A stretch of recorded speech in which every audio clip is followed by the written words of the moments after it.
Welcome back to my channel Jyoti Prakash. আপনাদের সাথে নুডলসের এমন একটি মজাদার রেসিপি শেয়ার করব যেটা আপনার পরিবারের সবাই বারবার খেতে চাইবে। দেখুন এটা বাচ্চারা কতটা পছন্দ করে। প্রথমে একটি বাটিতে নিয়ে নিচ্ছি 1 চামচ tomato sauce, sweet chilli sauce half চামচ, সয়া সস হাফ চামচ, গোলমরিচের গুঁড়া নিয়ে নিচ্ছি 1/4 টিস্পুন, কর্নফ্লাওয়ার দিয়ে দিচ্ছি 1 চামচ পরিমাণ।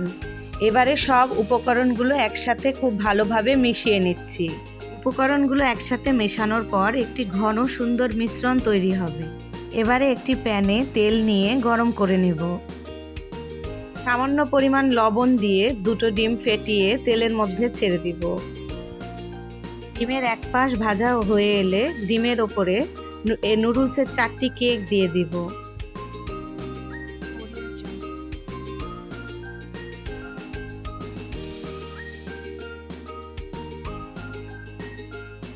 নুডলস সহ ডিম উল্টে দেব।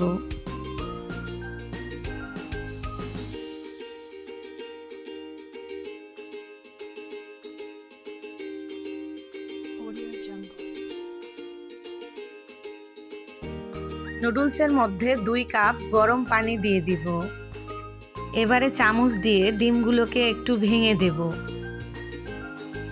নুডলসটা 3 মিনিটের জন্য ঢেকে দেব। ফিরে এলাম 3 মিনিট পরে। এবারে নুডলসগুলোকে এমনভাবে ভেজে নিতে হবে যাতে কড়াইতে কোনো পানি না থাকে। পানি শুকিয়ে গেলে নুডলসগুলো নামিয়ে নেব। এবারে একটি প্যানে তেল গরম করে নিয়ে তাতে আদা রসুন কুচিগুলো দিয়ে দিব। এবারে দিয়ে দিচ্ছি কেটে রাখা কাঁচামরিচগুলো। মরিচ আদা রসুন কুচিগুলো হালকা একটু লাল করে ভেজে নিয়ে দিয়ে দেব পেঁয়াজ কুচি। মশলাগুলো মিডিয়াম আঁচে ভালো করে ভেজে নেব। মশলাগুলো ভাজা হয়ে এলে দিয়ে দিচ্ছি গ্রেট করে রাখা গাজর। গাজরগুলো মশলার সাথে মিশিয়ে নিয়ে ভালো করে ভেজে নেব।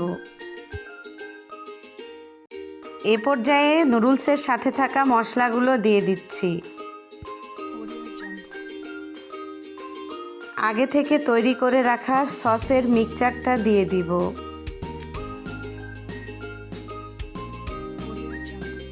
বেশ কিছুক্ষণ নাড়াচাড়া করে মশলাটা কষিয়ে নিব। মশলাটা তেল ছেড়ে দিলে দিয়ে দিচ্ছি 1 চামচ পরিমাণে লবণ।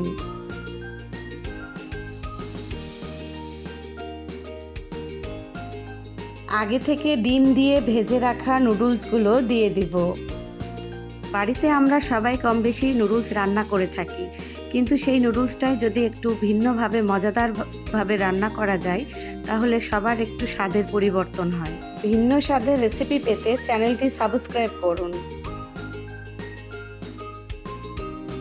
আমার নুডলসটা প্রায় হয়ে গেছে। এবারে নামিয়ে পরিবেশনের পালা। দেখুন নুডলসটা এত লোভনীয় যে আমার বাচ্চা দুটো চপস্টিক নিয়ে খাওয়ার জন্য প্রস্তুত হয়েছিল। এমন আকর্ষণীয় ও লোভনীয় রেসিপি পেতে চাইলে আমার চ্যানেলটি সাবস্ক্রাইব করে পাশে থাকা বেল বাটনটি বাজিয়ে দিন। সাথে লাইক কমেন্ট শেয়ার করে যুক্ত থাকুন। ধন্যবাদ।